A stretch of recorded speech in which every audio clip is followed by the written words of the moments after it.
Quem mora em prédios, embora seja proprietário da sua unidade, do seu apartamento, deve pagar um valor mensal chamado condomínio para custear as despesas das áreas comuns daquele prédio. Luz, água, manutenção, despesas de segurança e outros serviços eventualmente fornecidos a quem mora naquele condomínio. Isso também acontece em alguns loteamentos, vilas, ruas fechadas. Na verdade, o nome condomínio significa domínio conjunto, ou seja, alude ao fato que você e todos os demais moradores são donos das áreas comuns. Vocês têm uma propriedade compartilhada.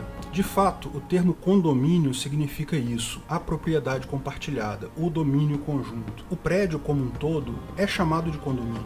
Por costume, usamos esse termo também para a prestação que pagamos todo mês para prover os recursos necessários para a gestão dessas áreas comuns. Na ponta do lápis, condomínio é um encargo muitas vezes caro e mal gasto. É muito difícil achar alguém que esteja satisfeito com seu condomínio. Ah, meu condomínio é até relativamente barato pela qualidade dos serviços aqui no prédio. E não são incomuns casos de síndicos que aplicam verdadeiros golpes nos condôminos. A máxima do Milton Friedman explica isso. Dinheiro seu, gasto com você mesmo, você tem a melhor qualidade possível pelo menor custo. Dinheiro seu, gasto com os outros, tendemos a gastar pouco, mas com qualidade questionável. Se você pode gastar dinheiro dos outros com algo para você, você vai acabar gastando muito dinheiro para maximizar a qualidade. O síndico do condomínio é o cara que gasta dinheiro dos outros com os outros. É o pior caso. Sempre vai ser o menos eficiente possível, gasto excessivo com coisas de baixa qualidade. Apesar disso, é claro para qualquer um que mora em condomínios que se trata de uma despesa necessária. Existem alguns prédios aqui na zona sul do Rio de Janeiro que, por motivos diversos, não possuem condomínios instituídos. O Favelão de Laranjeiras e o edifício Rajá de Botafogo são exemplos bem conhecidos. São prédios enormes, em lugares ricos, que não tem ninguém na portaria, os elevadores não funcionam, tem que subir de escada, alguns corredores são imundos, nem todos porque um ou outro morador acaba limpando. Desnecessário dizer que são lugares arriscados e o valor dos apartamentos é muito baixo. Ninguém quer morar nessa situação. Alguns socialistas, incapazes de se livrar da propaganda governamental de que o governo existe para prestar serviços para a população, para cuidar do bem comum, traçam um paralelo entre condomínio e imposto. Se imposto é roubo, dizem eles, condomínio também seria roubo?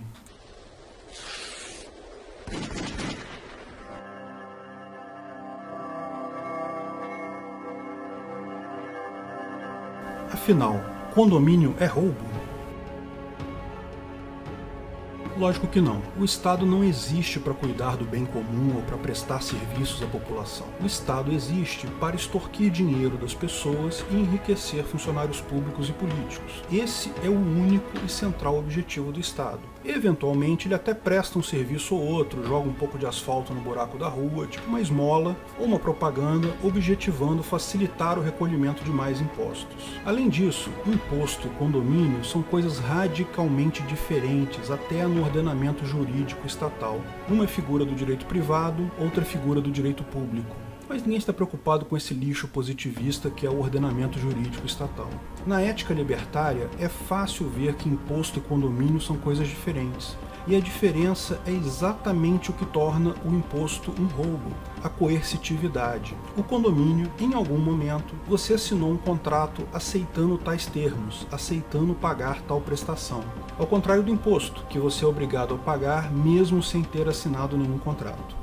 Ao adquirir uma unidade em um prédio, existe um contrato explícito e geralmente formal assinado por todos os condôminos. Afinal, todos vocês são donos do corredor, das escadas, dos elevadores, ou seja, das áreas comuns. A copropriedade de qualquer bem, sem brigas e violência, implica em acordos explícitos entre os diversos coproprietários. Acordos explícitos são aqueles que elencam claramente as obrigações de cada parte, eventuais condições adicionais, bem como apresentam o aceite livre e voluntário por todas as partes envolvidas. Podem até não ser acordos formais, podem não ser no meio papel.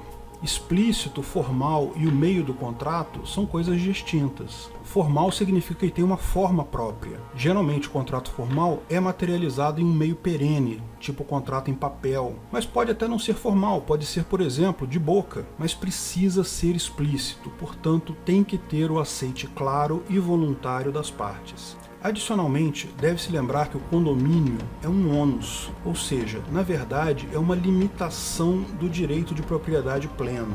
Ou seja, é como se a sua propriedade de determinado bem tivesse uma pequena redução no valor, uma pequena condição. Ao invés de você possuir a propriedade completa, onde você pode fazer o que quiser, ela tem uma pequena limitação, que é o pagamento do condomínio.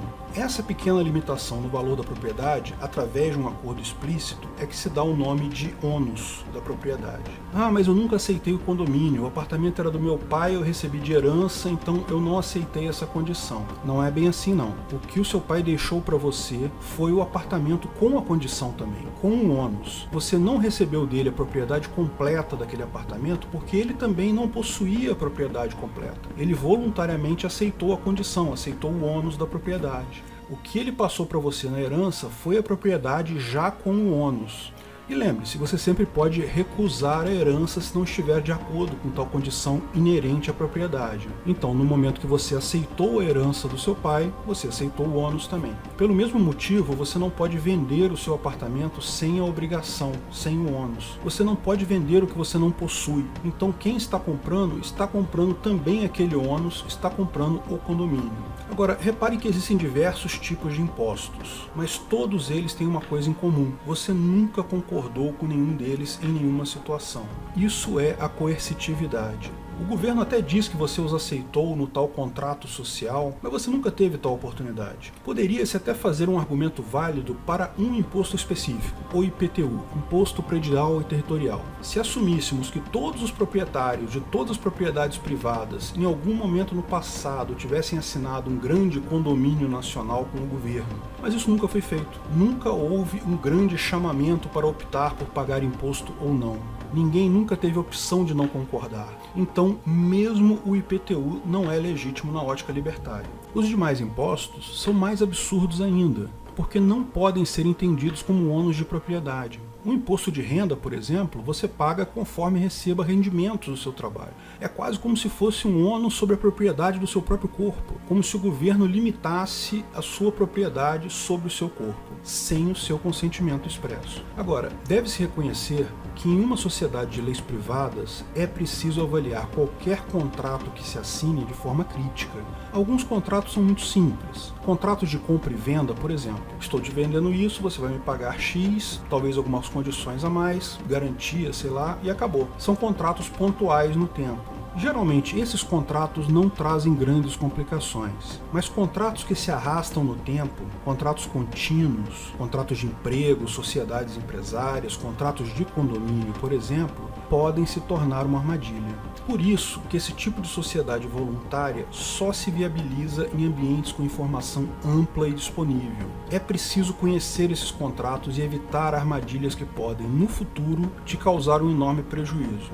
Imagino que vão se tornar cada vez mais comuns contratos padrão para esse tipo de coisa, como são hoje os contratos Creative Commons para divulgação de informações na internet. Creative Commons, para quem não conhece, é um conjunto de licenças para divulgação de informações na internet. Tem vários padrões lá. Por exemplo, você autoriza todo mundo a copiar a sua informação, mas não pode ser usada para fins comerciais. Ou você autoriza a cópia e uso em qualquer situação, mas não pode ser responsabilizado por danos decorrentes do uso. Existem vários padrões lá. É só você escolher o que melhor te atende.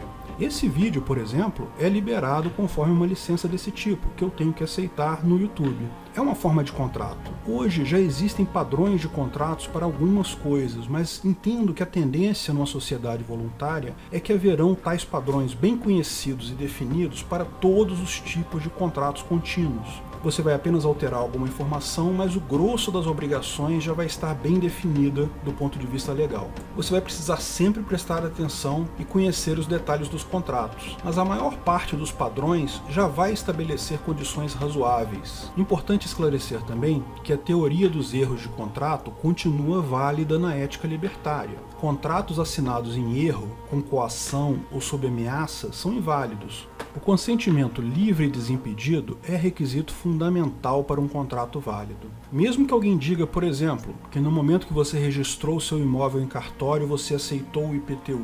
Isso é falso, por quê? Primeiro, não há previsão no momento do registro. Mas mesmo que houvesse e você tenha assinado um termo explícito, isso foi feito sob coação governamental. Se você não fizer o registro, o governo toma o seu imóvel. Qualquer mácula no consentimento torna um contrato inválido. Por isso, tal contrato social é uma besteira. Você nunca teve a opção de aceitá-lo ou não. Por isso também que imposto é roubo, independente de para que o dinheiro dos impostos é usado. Você nunca teve a opção de aceitar ou não os impostos. Foi, como o nome diz, imposto a você, coercitivamente. E lembre-se, a definição de roubo é muito anterior a qualquer definição legal. Tomar algo que não é seu, ameaçando o proprietário anterior ou usando violência contra ele, é roubo. Mesmo que não exista Estado, mesmo que não exista uma tipificação legal de crime, fere o direito de propriedade e o PNA. Mas veja só, imposto é roubo mesmo se você considerar o ordenamento jurídico estatal.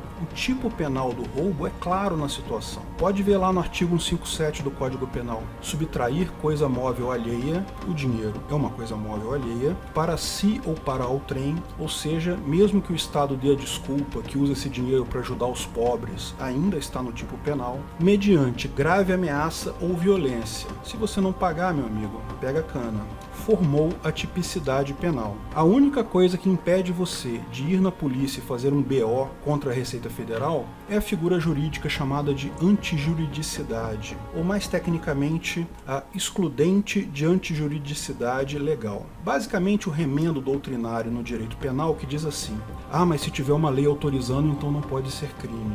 Alguns colegas juristas podem alegar que o imposto seria melhor tipificado como extorsão, artigo 158 do Código Penal. A diferença entre os dois é que, no roubo, o assaltante toma o bem imóvel. Na extorsão, o criminoso força a vítima a entregar o bem imóvel para ele. No final das contas, é a mesma coisa. E lógico, o ordenamento jurídico estatal é só uma pilha de bosta positivista que escorreu da latrina do Kelsen e do Bobbio. O Estado nada mais é que um grupo criminoso que escreveu num guardanapo sujo: Constituição, você tem que obedecer o que está escrito aqui nesse guardanapo porque eu chamei isso de Constituição. Agora me dá o seu dinheiro. Sinceramente, é uma piada. Vamos jogar esse guardanapo sujo no lixo.